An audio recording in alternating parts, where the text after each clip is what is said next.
Siema, siema. O, trochę wczoraj poimprezowałem. Ale na mieście się nie działo za dużo, bo po pierwsze był poniedziałek. Byłem zaskoczony, bo powiedzieli mi, że już jest tutaj sezon. No jakoś nie było jakoś specjalnie. O. Zobaczymy, co będzie jeszcze przez kolejne dni. Jeszcze tu zostaje trochę. Będę nagrywał w odcinku o tym, co się dzieje na mieście, jak będzie fajnie, a nie po prostu, żeby pokazać to, co tam jest, bo wczoraj nie było po prostu pokazywać. No. Dzisiaj plan jest taki, żeby pojechać w parę miejsc, żebyście zobaczyli co i jak. No i zobaczymy. No. Czas pokaże. Muszę się napić kawy pierwsze, żeby po prostu głowa mi ruszyła i zaczynamy kolejny dzień w Afryce.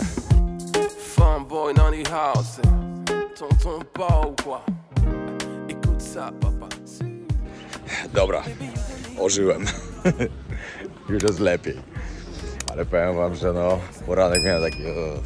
Ale to po prostu całe zmęczenie wyszło ze mnie, no i wiadomo, imprezka i się skumulowało. Lecę jadę w 4 różne miejsca. Ułożyłem sobie fajny plan na parę najbliższych godzin, co zobaczyć, co wam pokazać tutaj. No i myślę, że będzie całkiem spoko. Myślę, że wam się to spodoba. Co to? Indie czy Afryka? Nie, że tuk-tuk. Jeszcze sprawa idę. Co do bezpieczeństwa w Gambii. Gambia podobno, nie wiem na 100%, ale podobno jest uważana za jeden z najbezpieczniejszych krajów w Afryce. Czy tak jest? Nie wiem. Ja się czuję na maksa normalnie, bezpiecznie. Może tak jest.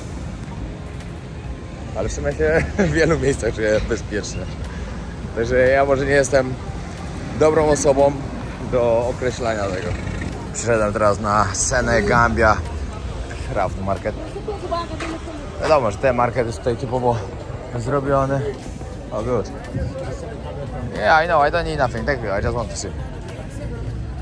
Różne rzeczy można kupić, ale to zaraz pojadę. Tak tylko po drodze wszedłem tutaj wam pokazać. W ogóle muszę kupić sobie... Hello. Muszę kupić, jak będę wyjeżdżał z Afryki, znowu jakąś pamiątkę do domu. Good, good, I don't need nothing, thank you. Yeah, I'm okay. No. Wiecie, co mnie denerwuje tutaj? Że oni cały czas zaczepiają. No topar, no nie idzie mu powiedzieć, że nie dziękuję. Tylko będzie szedł za tobą i gada głupoty jakieś. No ale tak to jest. O, magnesy muszę kupić. Yeah, you remember, yes, ja wiem. No pierwszy raz tu jestem, ale mnie pamięta. Miło z jego strony. No dobra, w sumie idę. I nie dokończyłem. Mówię, że muszę jakąś pamiątkę kupić do domu, bo zbieramy pamiątki z podróży, ale to dopiero w ostatni dzień, bo nie mam miejsca w plecaku.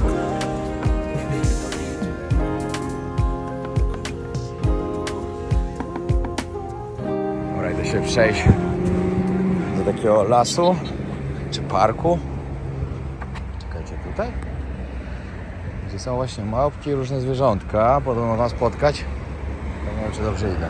No nie, pokazuję tu. Tutaj po prostu, gdzie byście nie szli, to nagle skądś ktoś się pojawia i już wam chce coś sprzedać.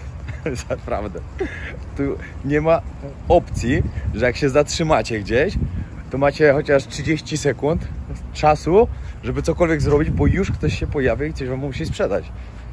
To ja tu cały czas muszę być w ruchu po prostu i nie zwracać uwagi. Ale wczoraj mi miejscowy też o tym powiedział. Mówi, jesteś tutaj, gdzieś chodzisz, oczy przed siebie, nie wymieniasz się wzrokiem z nikim, bo jak się tylko wymienisz, no to już jest maybe you wanna buy something, you need help, what's up, what are you doing? Milion pytań do... Łocie, ty, jaka małpa. Hehe. Nie wiem w ogóle po co ja idę oglądać małpę, jakie małp nie lubię. Tu właśnie, powiem wam dlaczego tutaj przyszedłem. Dlatego, że tu występuje rodzaj małp, których ja jeszcze nie widziałem na oczy wcześniej. Na żywo, oczywiście. Niezły tu jest bajzel. Ale to w sumie wszystko spada z tych palm. I mają w dupie, nie sprzątają w ogóle tego. Jak spadnie, tak leży. Ale w sumie las. Tylko w sumie jak oni biorą za to pieniądze, to mogliby to ogarnąć. Bo tu trzeba zapłacić za wejście. Jakoś chyba około 20 zł w przeliczeniu. Jakoś tak. Odwróć się. Hello? Excuse me. O, dzięki. Ale to nie jest ta mapa, co chciałem zobaczyć. Dobra, może to jednak takie. Czy takie jeszcze nie widziałem. W ogóle najlepsze jest to, wchodzę tutaj. Oczywiście, czy nie potrzebuję przewodnika? Bo wiadomo, no. Bez przewodnika to sobie nie poradzę, żeby pochodzić po lesie. Po parku bardziej. Wiadomo, musi być obowiązkowo. Później kolejna sprawa, że muszę kupić orzeszki. Bez orzeszków nie zobaczę małpy. Co z tego, że one są tutaj wszędzie, ale nie ma szans, muszę kupić. I tak w kit drogą ludzi, że po prostu szok. Ja pieprzę, ile tu jest.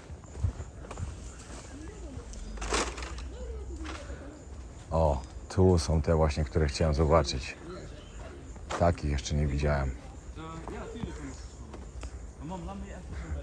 Mówię o małpach.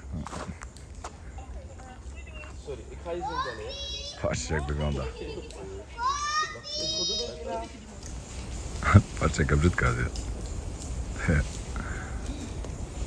Ta jest jeszcze mocniejsza.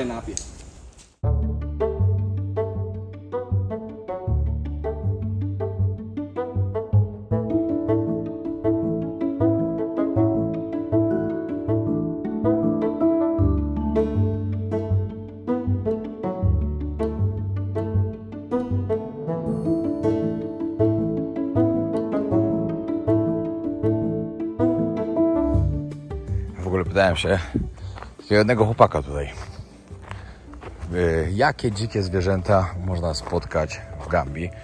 No wiadomo, jacyś w Afryce i tak dalej, i tak dalej. No ja mówię, żadne. Ja mówię, nie macie jakichś lwów, jakichś, nie wiem, słoni, żyraf.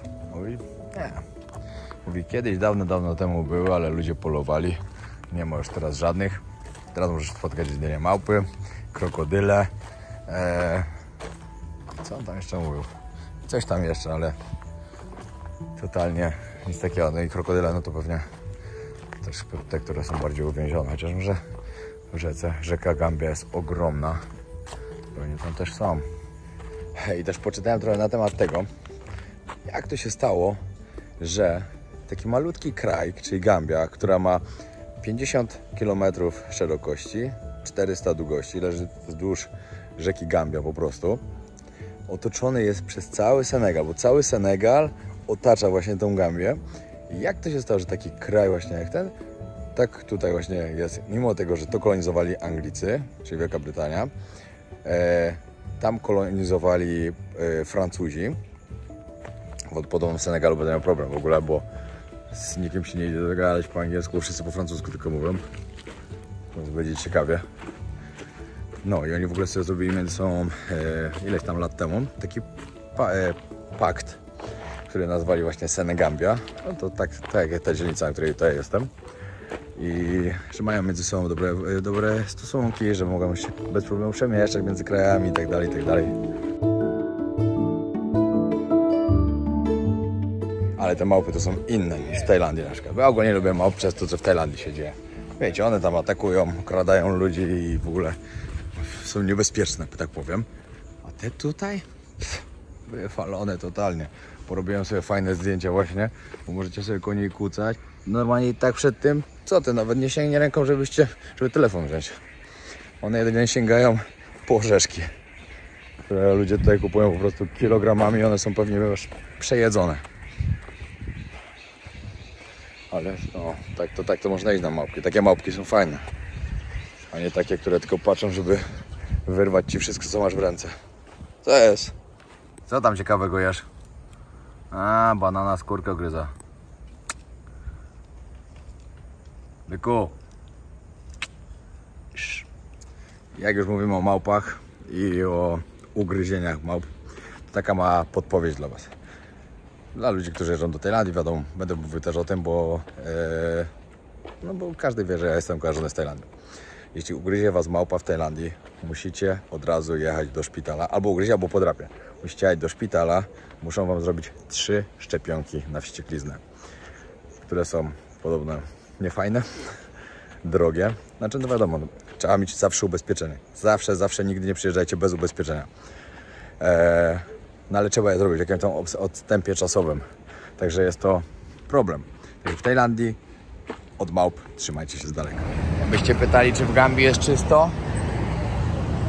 No, nie jest. nie jest ani trochę. Czy ulica ogólnie spokoj od niekiedy, gdzie turyści, a zobaczymy, co będzie poza miastem. Poza tym turystyczną częścią. Zaraz pojadę do centrum. Zaraz się wszystko okaże. Nie wiedziałem, że o tej godzinie w takim miejscu, gdzie jest tyle taksówek, będzie tak ciężko ją złapać. Albo po prostu mnie nie chcą wziąć. Tam, gdzie jadę. Może... O, tuka bym wziął. Powiem Wam tak, to co zobaczycie w turystycznej dzielnicy, a to co Wam dzisiaj pokażę, to będziecie mieli 2 inne światy. What up? I don't need nothing. Ja chyba sobie muszę to napisać na koszulce. I don't need nothing. Completely nothing. Zamiana na kupie, to pozbieraliby to już. No, aha, czekajcie, sorry, tu się paliło. Tu palili śmieci, a nie. Właśnie jechałem z kierowcą, zatrzymał się gdzie nie powinien. Jego policja zatrzymała i stwierdziłem, nie mam czasu, idę. No i złapałem tuk-tuka jeszcze taniej niż planowałem, także super.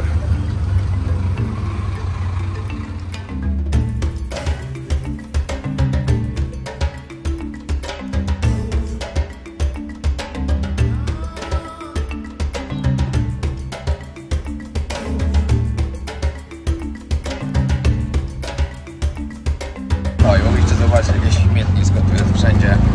Jak tylko opuścicie turystyczną część, zobaczycie tą prawdziwą. To co tu się dzieje, po prostu to jest szok.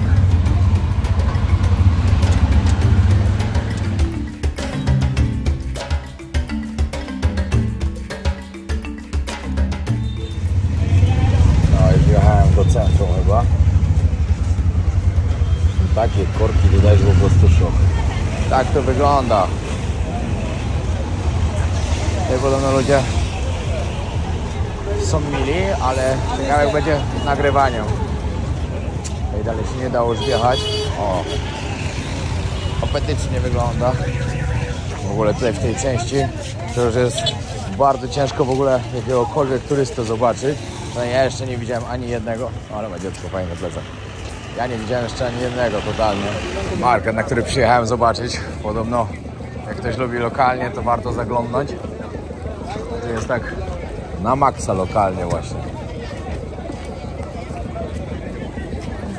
Dobra, pokażę Wam co to jest. A jest z tego co zauważyłem, jak kawałek przeszedłem, wszystko. Suszone rybki.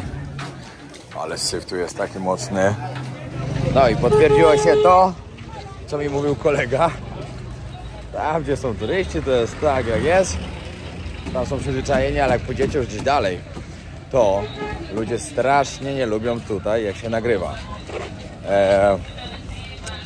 Z jakiego powodu?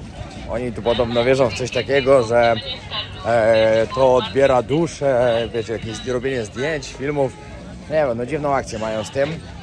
Właśnie o tym słyszałem wcześniej i się zastanawiam jak będzie.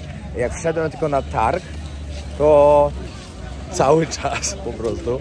Po pierwsze to widziałem od razu wzrok ludzi na sobie, no ale później już zaczęli mnie upominać, żebym nie nagrywał, bo po prostu nie chcą, no to nie nagrywałem, no. Było jak było, ale fajne doświadczenie, fajnie było to zobaczyć, bo powiem Wam, że no ten targ wyglądał tak jak sobie wyobrażałem, że będzie wyglądał, to tak wyglądał. Dobra, teraz do kolejnego ciekawego miejsca, w sumie też bardzo popularnego wśród turystów, jak tu przyjeżdżają. To Wam pokażę. Pamiętacie, jak wcześniej mówiłem o tych krokodylach, to właśnie ktoś mi polecił, że warto tam pojechać zobaczyć. Jadąc przez mniej turystyczne dzielnice gambijskiego miasta, można zauważyć zakurzone i zaśmiecone ulice, skromne budynki i dzieci bawiące się wśród porzuconych przedmiotów. Mieszkańcy spędzają czas przed niewielkimi sklepikami, rozmawiając i obserwując przechodniów. Tymczasem turystyczne obszary z luksusowymi hotelami i zadbanymi alejkami tworzą zupełnie inny obraz, jakby należały do innego świata. Dobra, to tak. Ciekawe, czy tu można wejść. Dobra, nie jest to mądry pomysł.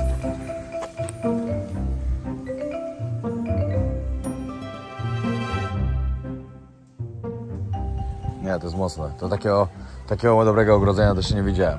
Wiadomo, że on nie wyskoczy, ale nie ma w ogóle nic.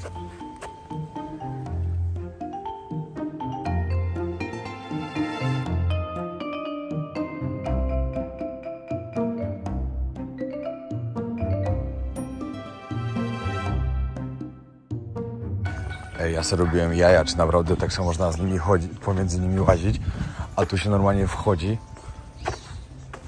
i one sobie tu są tak jakby nigdy nie jest, patrzcie. Cyk. Idziecie sobie dalej, a tu cyk. Ciekawe, czy one nie są niebezpieczne tak dla ludzi. Przecież to niemożliwe. A nie sądzę, że były wytresowane. Ile ich tu jest? Hello. How are you? Top man. Very good. You good? Yes. I to jest takie mocne. Ja się tego nie spodziewałem. Normalnie sobie podchodzicie. Możecie sobie pogłaskać krokodyla. Dziwna akcja. Ciekawe, czy oni mi coś dają, czy po prostu cały czas jest tak, że one są cały czas najedzone, żeby przypadkiem mu coś nie odwaliło. Czy jak to wygląda?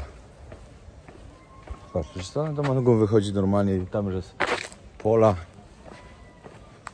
Dziwna akcja. Bardzo dziwna. Dlatego mi ludzie polecali to miejsce. Mówię, kurde, tak po co ja będę jechał sobie krokodyla oglądać? No przecież krokodyla nie widziałem. A tu jednak nie tylko o to. To tylko nie tylko o oglądanie chodziło. Dobra, ale ja chyba idę w tym kierunku, bo tu... Ale ciekawe jest to drzewo, patrzcie.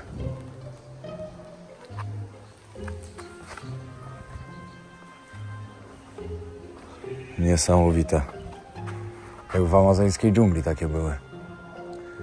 Dobra, wbijam tu zobaczyć.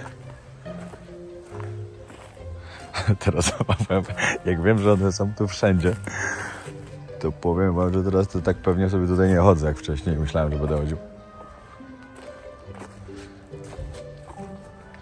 O, tam są. Dobra, przejdę tędy. Na bezpieczną odległość, chociaż przed chwilą głaskałem jednego, i pan mówi, dawaj pogłaskaj sobie.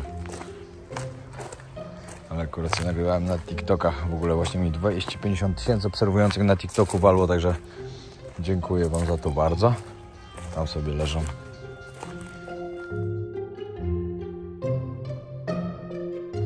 Wiecie, co to jest najlepsze jeszcze? Wszędzie znaki. Się wstraszyłem. Nie głaskać krokodyli. A pierwsze co przychodzę, wchodzę do środka, gościu mówi, chcesz pogłaskać krokodyla?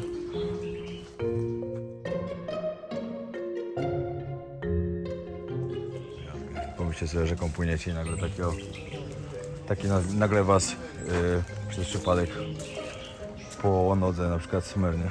No przecież nawalone w gacie.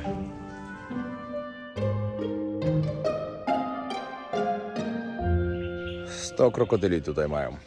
I wiecie, jakby nigdy nic. Zawsze byłem zaskoczony, jak ludzie na przykład pracują, wchodzą do klatek, albo jakieś pokazy z tym robią, z krokodylami. A to teraz sam sobie stoję pół metra od krokodyla i jakby nigdy nic. I jego ziomków. Ale ma zęby. Powiem wam, że wygląda to naprawdę przerażająco. Powiem wam, że w każdym miejscu, w którym dzisiaj byłem, było fajnie. Także dziękuję ludziom, którzy mi polecali różne rzeczy, bo naprawdę bardzo udany dzień, a to jeszcze nie koniec. Biorę właśnie powiedziałem kierowcy, żeby czekał na mnie, bo jestem w takim miejscu, że takie trochę slumsy i Nie wiem, czy on złapał tu taksę, także powiedziałem, żeby czekał. Ciekawe miejsce, jak będziecie tutaj, na pewno warto przyjechać zobaczyć.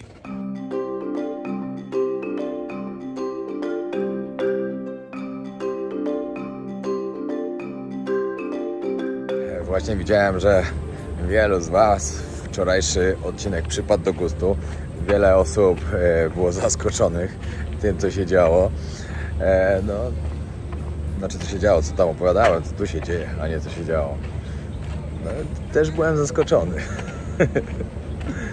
No, ale cóż, tak to jest. No i byli oczywiście też tacy, którzy już tutaj byli i powiedzieli, dlaczego nie pokazałem tej drugiej strony jeszcze. Powiedziałem o Beach Boys, no. Dobra, powiedzmy tak, a nie pokazałem właśnie tego, że panowie też przyjechali, to co się tutaj dzieje, bo oczywiście kobieca seksturystyka to też jest tu bardzo, ale to bardzo rozwinięta. Przyjeżdżają tu nie tylko dziewczyny stąd do pracy, ale ze wszystkich tych krajów, dobra, nie mogę powiedzieć wszystkich krajów, które otaczają, bo otacza tylko jeden, ale z tych takich sąsiednich jeszcze krajów, niekoniecznie tylko z Senegalu. No i tak jest. W ogóle muszę zaraz zacząć organizować, jak mogę się dostać stąd do Gwinea-Bissau. Jutro jadę w ogóle do ambasady. Chyba ambasady. No, albo jakieś biura, nie wiem. Ale jadę właśnie wizę załatwić, bo tutaj możecie przylecieć bez wizy. Do Senegalu możecie przylecieć bez wizy. Ale już na przykład Gwinea-Bissau już potrzebujecie. Musicie ją mieć wcześniej załatwioną. Także muszę to kombinować. Muszę w ogóle zobaczyć, co tam chcę zwiedzić, bo jeszcze nawet nie patrzyłem. Najbardziej się nie mogę tego w Senegalu doczekać, bo w Senegalu z Gamu to ja wiem, że on mi pokaże takie super rzeczy, opowie, no po prostu petarda będzie.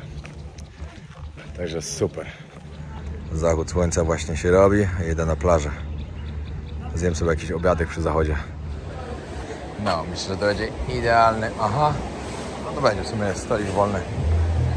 Idealne miejsce, żeby sobie zjeść. Patrzcie, jak tu ładny jest. No, dzisiaj trafiłem fajnie z tym zachodzikiem. Obiadek zamówiony, ale powiedziałem, że zaraz wrócę. Chcę popatrzeć sobie. Plaże Gambii zachwycają złocistym piaskiem i spokojnymi wodami Oceanu Atlantyckiego, które przyciągają zarówno turystów, jak i lokalnych mieszkańców. Wzdłuż wybrzeża można znaleźć malownicze palmy, małe bary serwujące świeże owoce morza i rybaków wyciągających swoje kolorowe łodzie na brzeg. Choć turystyczne plaże są dobrze utrzymane, bardziej dzikie odcinki wybrzeża ukazują surowe, naturalne piękno tego regionu. Ciekawe, czy tu też dochodzi do procederu Beach Boys. Wszedłem zobaczyć, jak wygląda wieczorem hotel, ale myślałem, że będą ładnie baseny świeciły. Jakiegoś szaleństwa nie ma. Mój domek. Powiem wam, że jestem zadowolony z tego hotelu. W ogóle, co najlepsze, ja tu widziałem dopiero 3 osoby. Dzisiaj widziałem jakiegoś jednego gościa i 2 dziewczyny w jednym pokoju, a tak to hotel jest puściutki. A jest teraz sezon. Już się zaczął. Chyba od listopada trwa. Także to jest bardzo dziwne. Ale przynajmniej cisza, spokój. Tak jak mówiłem, tak też robię. Na siłownię trzeba iść, zrobić trening. No. Trzeba to wypocić. To, co się wczoraj blało w siebie, to teraz trzeba to wypocić. Że zdrowo żyć. Powiem wam tak. Okropnie mi się po prostu nie chciało. Po imprezie, pół dnia kas i tak dalej, no nie chciało mi się okropnie. Ale wiecie dlaczego ludzie osiągają sukcesy? Bo są zdyscyplinowani. Choćby nie wiem, co się działo, ja jestem zdyscyplinowany i trzymam się swojego. I idę ćwiczyć. Uwielbiam to. Naprawdę uwielbiam. Uwielbiam tą satysfakcję, którą mam po tym, jak dotrzymuję sam sobie słowa. Że to, co założę, to robię i tego się trzymam. No a teraz do chaty i wykąpać się. Czekajcie, będzie woda. Wczoraj nie miałem. Wczoraj się myłem w basenie. No niestety. Czasem trzeba improwizować. No i idę się gdzieś tam przejść po mieście pewnie. Zobaczyć, co się dzieje, ale tylko tak na chwilę. bo ileż można. Jedna imprezka raz na czas wystarczy. Ale chcę tam jeszcze ponagrywać, bo wczoraj gościu mówił, że dzisiaj jest lepszy dzień tam, że na pewno się będzie więcej działo. Może chcę zobaczyć. I patrzcie. Cały hotel. O, tutaj siedzą te dwie panie właśnie. I nikogo. Ciekawe, po co te panie tu przyjechały. Hehe. Siema, siema. Kolejny dzień właśnie przyjechała po mnie Agnieszka, raczej pani Agnieszka. I zaraz usłyszycie też trochę, jak się żyje w tym kraju. Jak to się stało, że ona w ogóle się tu znalazła. Jak to się stało, że ona ten sierociniec buduje dla tych dzieciaków. I tak dalej, i tak dalej. Ale o samym sierocińcu to już usłyszycie w kolejnym odcinku, bo po prostu cały dzień będziemy tam różne rzeczy robić. No, ale tu jeszcze troszkę posłuchacie. Dobra, jest już ze mną Agnieszka, a raczej pani Agnieszka, jak mówiłem. O matko, znowu. O kurczę, akurat mi słońce teraz tam bardzo świeci. A możemy to obrócić tylko tak delikatnie? Gdzie? Tam chcesz? Tak, tak, tak. Mhm. O nie, Lepiej? Nic to nie dało. Nic O nie, nie lepiej, widzę. okej. A, lepiej, dobrze, to berecik poprawię. O, uwaga. Polska. Dobra, właśnie przed chwilą rozmawialiśmy o tym, jak tu ludzie zarabiają. Możesz coś więcej powiedzieć? Tak, ludzie przeciętnie zarabiają tutaj 3000 dalasji i to rozmawiamy o osobach takich, no na przykład stojący policjant przy drodze, jakiś taki, że tak powiem, szeregowy nauczyciel, nic poważnego. Mówimy o normalnej pracy, takiej tego, także emerytura na przykład z tego też jest potem 300 dalasji na miesiąc, czyli 4 euro, tak? Wyliczyliśmy 4,5. 4 coś, no. Tak. No dokładnie, także tym ludziom się nawet nie opłaca po to jechać, bo transport znowu taki do miasta kosztuje 30 dalasji, czyli jeżeli wychodzi nam 100 dalasji na dzień, no to tak, bułka 20-25 dalasji z majonezem albo z margaryną. No, ale na przykład można zjeść z ziemniakami albo z makaronem. Bo też takie bułki tu są sprzedawane, one kosztują z 30 dalasji czy troszeczkę więcej. No i to jest taki posiłek, który tak naprawdę powinien starczyć do wieczora. Jedna bułka na cały dzień. Oni mało jedzą, są bardzo chudzi, mało jedzą i przeważnie są nauczeni jeść rano albo późnym rankiem, koło 12, a później jedzą kolejny raz późnym wieczorem. Także, no i teraz rzadko kto w ogóle tutaj pracuje, także przeważnie pracuje jedna osoba na rodzinę. Wygląda to tak, bo to jest taki fenomen, w jaki sposób oni przeżywają. Ja spędziłam większość mojego czasu tutaj, na wsi mieszkając i przyglądałam się temu, jak to wygląda. Czyli jedna taka pensja daje możliwość kupienia worka ryżu za 2200 na chwilę obecną i gdzieś 10 litrów podłego oleju. Czyli biega się łowić rybki, na przykład krabiki, albo robi się, chłopcy idą na przykład przekopać u kogoś rów, coś zarobią i w taki sposób zarabiają. A jedno a dlaczego nie pracują? Nie ma tej pracy, czy nie po ma prostu... tej pracy. No nie ma pracy, bo nie ma żadnych właściwie przedsiębiorstw. Jeżeli ktoś jest wyedukowany... O tym, co rozmawialiśmy wcześniej właśnie, że oni to nawet nic nie produkują w sumie. Chociaż czytałem, że tylko orzeszki ziemne, tak? Orzeszki ziemne, chociaż To teraz jest główny towar. wydaje mi się, że nerkowce zaczynają przebijać tą produkcję, bo jest bardzo dużo sadów nerkowców. Droższe są, no. Droższe są, wydaje mi się, że łatwiej je przechowywać, chociaż nie do końca jestem o tym pewna, ale przeważnie one są sprzedawane w surowej wersji albo są już prażone. Tak. I wtedy faktycznie można je dłużej przechowywać. Jedziemy teraz w stronę południowej granicy, jedziemy wzdłuż morza. O, czyli w dół teraz lecimy, tak? Tak. Okej. Południowa granica właściwie nie istnieje na tym etapie. Tam jest po prostu łódeczka, która przepływa przez rozlewisko. No właśnie się Taka miałem pytać, jak ja będę miał tą trasę drewniana- pokonać pojutrze? To tędy będę Nie, jechał? to nie tędy. nie Będziesz tędy, musiał troszeczkę wjechać w głąb do Birkamy i z Birkamy jest cała tam logistyka w stronę Ziguinchor, czyli południowej stolicy Senegalu. A właśnie są jakieś autobusy stąd, że po prostu sobie dojechać tam do gele-gele. Bissau? Ale typowo do Bissau podjadę, czy tylko podjadę na granicę? Nie, z Birkamy można pojechać do Bissau, ale myślę, że łatwiej i szybciej byłoby z granicy, ale się dowiemy, Ale to się jak jutro, tak, ale generalnie trzeba korzystać z takich autobusików. Jest to na przykład przed nami teraz LTEC średni, 22 osoby wchodzą do środka, przeważnie, ten akurat nie ma drabinki, ale normalnie wisi 5 na zewnątrz i jeszcze troszeczkę wchodzi na dach. Właśnie, żebyście się dowiedzieli o tym. W Afryce to ile osób wchodzi gdzieś, to jest umowna liczba. Mówiłam, szczupli są, Tak, bo także wchodzi- możliwości jest Wchodzi dużo. ile wejdzie. Tak. Tak naprawdę. Już nieraz jechałem w różnych krajach w Afryce, jechałem takimi busikami, także po prostu nie na rękę im było nieraz jak ja byłem, bo za dużo miejsca zajmowałem. I jeszcze plecak. Jeszcze plecak, dokładnie. Mhm. Dobra, gdzie jedziemy teraz? Teraz jedziemy do miejscowości Tangier. W Tangier jest największy port rybacki.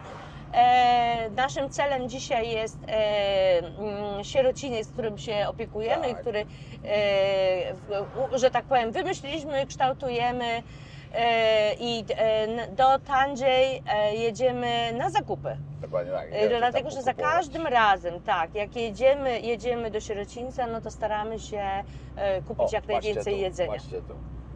Wystają Ile? nawet. Ile A chłopaków? nie, a to dobra, to nie, jest taka deka. transportowy. Myślałem, że to oni tak wystają aż z tego. W A mieście... co to sprzedają, ryż? Nie, to jest kasawa, czyli maniok starty na proszek. A, maniok, okej, dobra. Tutaj jest w ogóle miejscowość Ghana Town, która została już wcielona w miasto. Tutaj się osiedlili ludzie z Gany. Okej. Mają zupełnie inną kulturę, zupełnie inne tradycje i zupełnie inne jedzenie. W tej części jest kościół katolicki i jest meczet koło siebie. Bardzo fajna, ale bardzo spójna społeczność, trzymająca się razem. Mhm. Dobra, a powiedz mi jeszcze, bo mówiłaś mi, że tu to czy policja stoi, czy nie? Tu policja stoi Dobra, to wyłączę i na nie wiem chwilę jak może. zareagują. Dobra, wszystko z uśmiechem na ustach. Wczoraj też jechałem tuk-tukiem, policja zatrzymała. Aha. To tylko panie, o cześć, jak się masz, jak ci mija dzień, wszystko fajnie? Dobra, to jedźcie. Dobra, opowiadałaś mi No. o tym, ile społeczności tutaj żyje, z ilu krajów ludzie tu mieszkają, bo przez to, że te granice właśnie są otwarte, jak mi mówiłaś, no to przyjeżdża tu bardzo dużo narodowości, tak? Tak, ale w ogóle, no nie wiem jak to tutaj, nie, bo to chodzi o co? Generalnie w Gambii mieszka dużo plemion. A, plemię, okej. Plemion, Dobra. czyli te plemiona, to wynika to z historii. Część szła po prostu plemion z głębi Afryki do rzeki i do morza, Tak.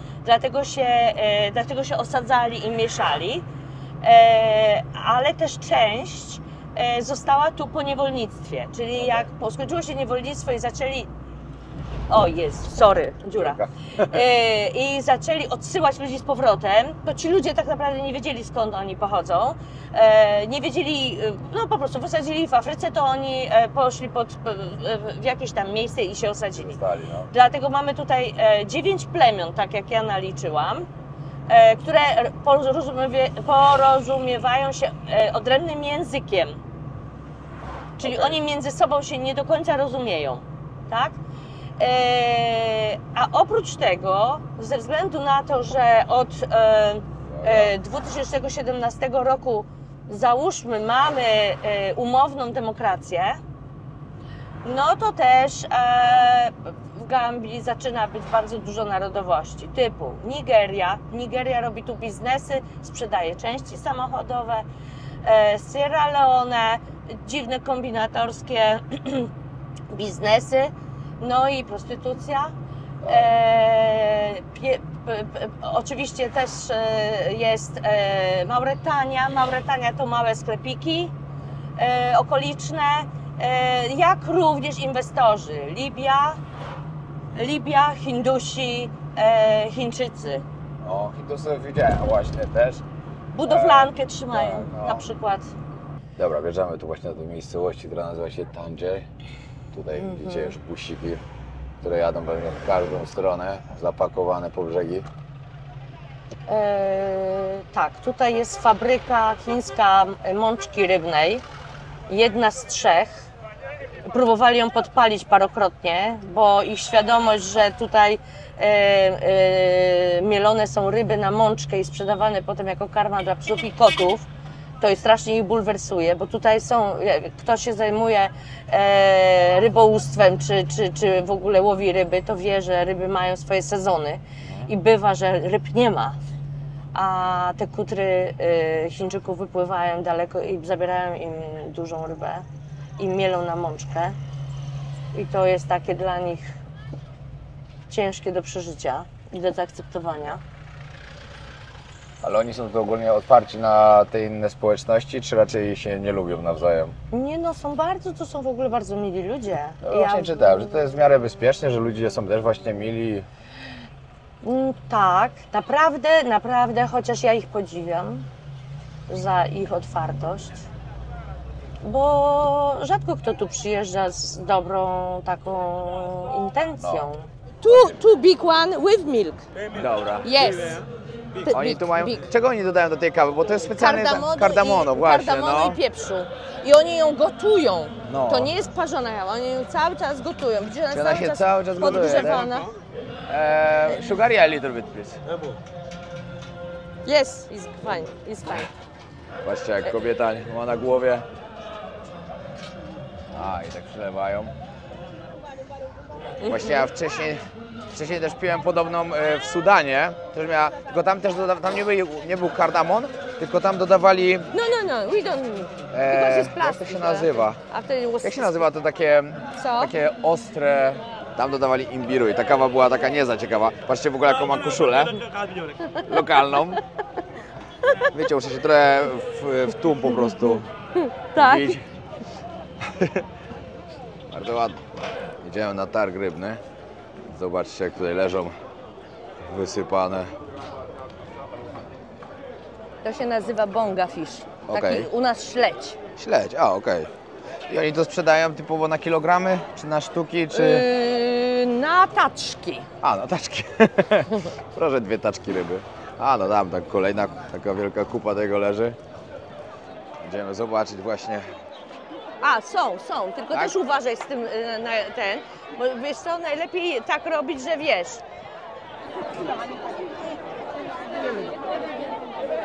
Wszędzie rybki. Teraz akurat przypłynęli. No zobaczyć jak pracują, jak z sieci wyciągają te ryby.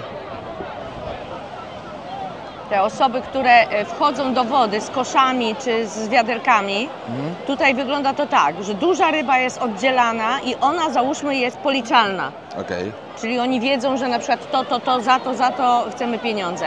Ale reszta, większość tych kobiet, które tam stoi, one nigdy im nie dadzą pieniędzy Okej. za to. To jest generalnie tak, że jak jest ok, to wszyscy tu mają co jeść. Okej. Idą właśnie z całym koszem. Ciężka praca, naprawdę. I ta praca tak naprawdę jest w sezonie suchym. No. Bo jak wyobrażasz sobie tutaj takie burze, jeszcze w tym jeszcze- wszystkim, No tak, to nie ma i szans. te burze są straszne tu. Tylko co oni wtedy robią? Nic. To co Bo oni nic się jedzą? nie da robić. Wszystko suszą teraz, Aha, zasalają, suszą, Okej. żeby później przez pół roku przetrwać. Okej. Czyli sezon deszczowy, to jest mniej więcej pół na pół deszczowy sezon i normalny? Masz końcówka czerwca do początku listopada. Czyli masz lipiec, sierpień, wrzesień, październik. 4 miesiące takie bite. Okej. I to wtedy tak czas konkretnie, pada, nie? tak? No, pora deszczowa. Dobra, chodzimy i Hi, kupujemy rybki. Już mamy parę kupionych. Trzeba chodzić się targować wszędzie. Pogadać. Dobra, co tu kupujemy? Co kupujemy? To są zmielone orzeszki ziemne. O, I te orzeszki ziemne będziemy dodawać dzisiaj do ryżu, mieszać z tym ryżem, Okej. zaparzać jakby i danie będzie się nazywało mbahal. Bahal. To jest Tak. typowo lokalne danie? Tak, typowo lokalne, ale daje nam możliwość pokazania dużej ilości warzyw, które się tutaj używa, których my totalnie nie znamy. Okej. Także Please give me three cups. Netetu? Netetu to są takie ziarenka pochodzenia, to jest z drzewa. Co się z tego robi? To też się dodaje do tego ryżu i też dodaje to taki fajny smak. Oto tak jakbyś suszony winogron na przykład dodał do porydżu, nie? O, czyli takie rodzynki takie. Coś takiego, no nie? Suszonych ryb do czego głównie używają? Suszonych ryb do sosów. Do sosów, okej. Do sosów, dlatego że tak jak ja wcześniej mówiłam, że pieniędzy im starcza na olej i ryż, Okej. to tak naprawdę właśnie posiadanie takiej opcji, oni to kruszą, albo mielą, albo miażdżą, Okej. z ośmi ze wszystkim i dodają do tego zieleniny, Okej. jakichkolwiek liści. Liści ze słodkich ziemniaków, z hibiskusa, które są lekko kwaskowate, bardzo smaczne i robią z tego taki sos. Okej. A co tu mamy dalej w tych woreczkach? W tym brązowy? Tak, to jest dege, nazywa się to dege, wykorzystywane jest to do dania domada i to jest tak jak nasz masło orzechowe. Aha, okej. Czyli to jest znowu orzeszek, ale zmiażdżony i z niego jest wyciśnięty po prostu olej. Tu dalej, co tu mamy w I- tym? Tu jakiś proszek. To jest po prostu pieprz. A, pieprz. A to jest jahato. Jahato to jest bardzo ciekawe warzywo. Nazywane jest bitter tomato, czyli gorzki pomidor. Okej. I faktycznie to jest gorzkie. Kupimy to, będziesz mógł to spróbować. Bardzo ciekawe. To jest, A do czego tego używają? no, jako warzywo. A, ale Jako gorzkie warzywo. to tak... A to? No, to ale ja jest, to... ja na przykład uwielbiam. Ja A to widziałem jest wcześniej. Okra. A, to okra. Okej. Przypomnę wam, do czego używa się okry na przykład. W Namibii, nie w Namibii, sorry, w Namibii też w sumie, bo w Namibii też było plemię, które używało okry, dawało na włosy, ale typowo jak byłem w Etiopii, tam jak byłem w plemionach, kobiety okrę nakładały na włosy, robiły takie coś z tej okry i nie myły w ogóle tego. Bo to jest jak żel. No Bo to i jest to tam żelazne. cały czas, one co parę miesięcy, czy co, nie wiem ile, cały czas tylko dokładały i miały takie właśnie porobione te włosy z tego, takie czerwone, dready. czerwone, takie dredy właśnie, no coś takiego. O, to ciekawe. O, może teraz opowiesz, Co? do czego musiałaś się tu przyzwyczaić, co było totalnie zderzeniem kulturowym. Jest coś takiego, do czego się trzeba bardzo tu przyzwyczaić? Zderzenie kulturowe. Znaczy no wiadomo, to jest zupełnie co innego totalnie, ale na przykład jakieś rzeczy, które Ci przeszkadzały wcześniej, a teraz już po prostu jesteś do tego przyzwyczajona, czy nie było nic takiego? Oj, było sporo. Ja No miałam, właśnie, to tak podejrzewam. miałam gdzieś tak w okolicach po 2 latach miałam mocne załamanie. Okej. Myślałam, że sobie nie poradzę. Ale właściwie z czym mogłam sobie nie poradzić?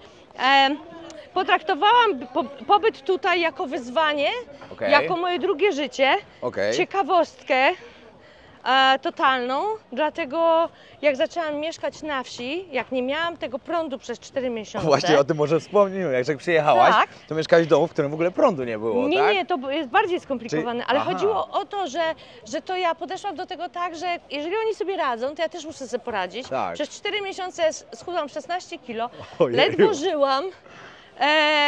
Szkoła życia może straszna. Straszna, ale bardzo dużo mnie to nauczyło. I w ogóle to, co mogę powiedzieć, co było dla mnie tu szokiem. Okej, Z mojego pokolenia, kto czytał Winnetou, tak. to powiem tak, ja tutaj poznałam Winnetou, bo, czyli tak, nie wiadomo o co chodzi, ale chodzi o honor. Okej. Czyli tak naprawdę nic nie mam, ale mam swój sposób na życie i tu go trzeba zaakceptować. A ile Oni lat tak, mieszkasz ogólnie już tutaj, bo nie powiedzieliśmy chyba o tym? 2019 przyjechałam tutaj w lutym jako turystka. Okej. Wróciłam parokrotnie, a potem 2020 zamknął mnie tu lockdown. Z jednym zostałaś. plecaczkiem. I zostałaś. No i tak Właściwie jest. tak. I zamierzasz zmieniać te rzeczy, czy na razie Nie. nic nie planujesz? Jest dobrze.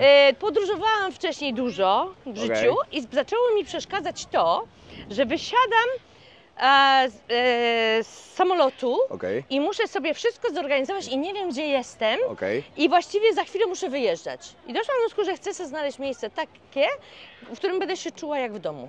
I takie to tu tu? znalazłam. O! I to jest to. Co tutaj mają? Może opowiem właśnie, bo tu jest O, właśnie. istotne. Hello, Hello. morning. Opowiedz mi. Jamarek.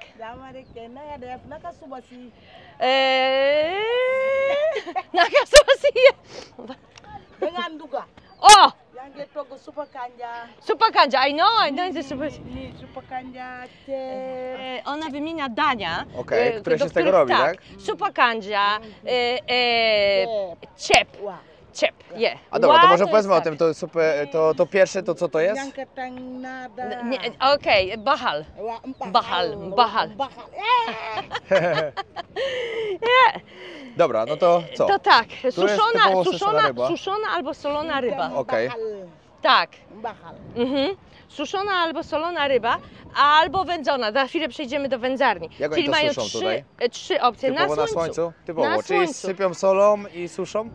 Tak, albo Konserwują, w ogóle, tak, ale nie ma czegoś takiego jak zasalanie w beczkach, jeszcze nigdzie nie przyuważyłam. Mhm. Prawda jest też taka, no ciężko tutaj tak wniknąć w ich tego, no jak chodzę tutaj, węszę, Bitam zaglądam cep, po... bi. Tak, Cep.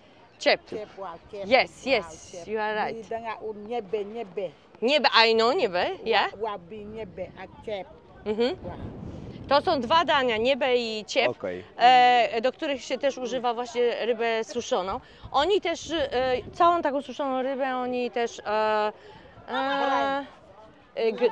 grain to jest co? Mielą. Mielą, tak. Mielą, czyli w ogóle, wiecie, pozyskują białko, pozyskują w ogóle wartości tego z niczego, starają się Ośmi chociażby. się nie przejmują w ogóle, No nie, tak no jedzą? bo mielą. A, bo mielą, no zmielone Bo będzie, mielą. okej, dobra. Zresztą oni to potem wszystko jak wrzucają jeszcze na bardzo gorący tłuszcz. I zresztą mają też tendencję do wszystkiego takiego rozgotowywania, nie? Czyli jak Tak. no i faktycznie powiem szczerze, że my jak jemy lokalnie, jeszcze nam się nie zdarzyło nigdy zatruć. O, Dlatego, bardzo że ciekawe. faktycznie jest to zrobione tak, żeby to nie szkodziło. Thank you! Jeff. Tu nagrywaj wszystko, teraz tak. O co tutaj chodzi? Oni układają tak te ryby, przekładają je co chwilę, Okej. każdą osobno. W ogóle co za robota. Ile tych tu I jest? pod spodem po prostu podpalają No i dymi się. tego i się tak dymi, Wędzą nie? się. I tak się wędzą. Popatrzcie, ile Mhm. tu tego wszystkiego jest. 4 fish 25. I know. Wow. 25. How many buy? I się wędzą elegancko rybki. How much is? 4 fish 425. Really? Dobra, mamy kupione już dużo rzeczy, 2 reklamówki jedzenia. Także idziemy gotować jeszcze tam od razu, ale to już w kolejnym Hello, odcinku my zobaczycie. sister. Dobra, co to jest? Ataja. Wytłumacz mi, bo to mnie ciekawi właśnie. Ale to jest... A, Green herbata. tea. A, Tak, jest green ale tea, oni ją green tea. zaparzają, wiesz, tutaj to jest cała ciekawa zresztą, ciekawy proces, także będziemy mogli go... Tak, kupiliśmy 50 kg ryżu, kupiliśmy Dobra. olej, 5 litrów i tą herbatkę. Dobra, wzięliśmy tyle rzeczy, że trzeba było taczkę. Spices for bahal. Hello. Mamy tu olej. No i dobra, załatwione, wszystko mamy kupione, także ruszamy dalej. A Was zapraszam na kolejny odcinek, w którym zobaczycie, jak wyglądała reszta tego dnia już jutro. Pozdrawiamy serdecznie i przygotujcie się Do na coś zobaczenia. ciekawego. Na razie. Pamiętajcie o tym, że zostaje subskrypcja.